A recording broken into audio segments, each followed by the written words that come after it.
So why work 80 hours a week? Well, men will do it, some men, very few.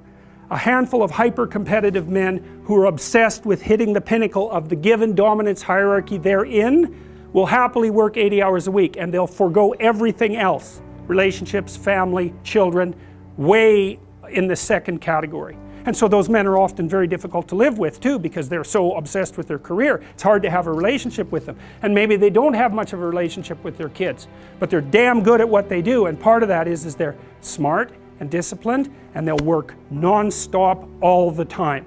It's like an obsession, and that's the sort of people who run things. Those are the people who run things.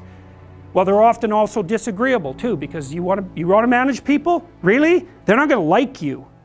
You know, and it's not an easy thing to not be liked, and actually if you're an agreeable person, and women are more agreeable than men, it's quite painful to be disliked. But if you're in a managerial and executive position, the probability that people are going to like you is quite low. Those positions are very stressful, partly because of the interpersonal dynamics, and they're also incredibly, incredibly competitive. So we've got things backwards in our culture. We're thinking, at least in part, why aren't there more women in positions of power? Wrong question. The right question is, why are there any men at all who want those positions of power? Because it's not just positions of power. You have to be such a knothead to think that. Oh, it's a position of power. It's like, sure, but it's a position of overwhelming responsibility. And if you make mistakes, you're done. Right? It's not like you occupy that position of power and everyone does what they're told all the time and your life is easy. It's like, forget about that. People are on your case to do exactly the right thing all the time, 100% of the time. And maybe you want that, and maybe you don't. So I don't know what people think is these people are all sitting in their offices with their feet up on the desk, smoking cigars and oppressing the world. It's like, that isn't how it works. Those people, they work flat out all the time.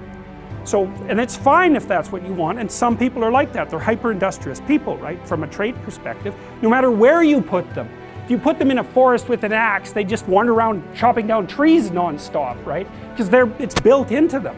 But if you want to have a balanced life, and you should want that, you know, because the other thing you'll find, and this is God's gospel truth, is that the older you get, if you have any sense at all, the more important your family is to you. Like the utility of your career, maybe that peaks around 35 or 40, and it starts to decline pretty rapidly after that. And what happens, if you're fortunate, you have someone in your life that you love, that you've woven yourself together with, and you have some kids so that you have something to do from the time you're 50 till the time you're 80. And so it's a real mistake. It's a barren future without children, man, I can tell you that. It's a real mistake.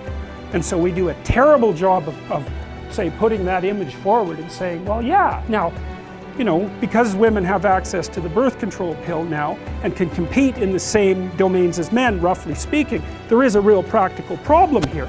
It's partly an economic problem now, because when I was roughly your age, it was still possible for a one-income family to exist. Well, you know that wages have been flat, except in the upper 1% since 1973. Why? Well, it's easy. What happens when you double the labor force? What happens? You have the value of labor. So now we're in a situation where it takes two people to make as much as one did before. So we went from a situation where women's career opportunities were relatively limited to where they were relatively unlimited and there were two incomes, to where, and so women could work, to a situation where women have to work and they only make half as much as they would have otherwise. And now we're going to go into a situation, this is the next step, whereas women will work because men won't.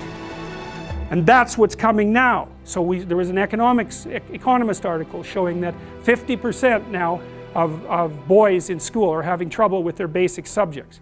And you look around you in universities, you can see this happening. I've watched it over decades. I would say 90% of the people in my personality class are now women. There won't be a damn man left in university in 10 years, except in the STEM fields. And it's a complete bloody catastrophe. And it's a catastrophe for women, because I don't know where the hell you're going to find someone to have a, you know, to marry and have a family with if this keeps happening. So, and you think when you're 19, because you're so clueless when you're 19, you don't know a bloody thing, you think, well, I'm not really sure I want children anyways. It's like, oh yeah, you tell how well you've been educated. Dismal.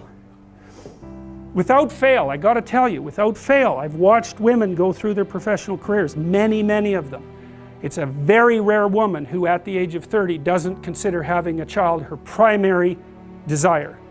And the ones that don't consider that, generally, in my observation, there's something that isn't quite right in the way that they're constituted or looking at the world. Sometimes you get women who are truly non-maternal, you know, by temperament.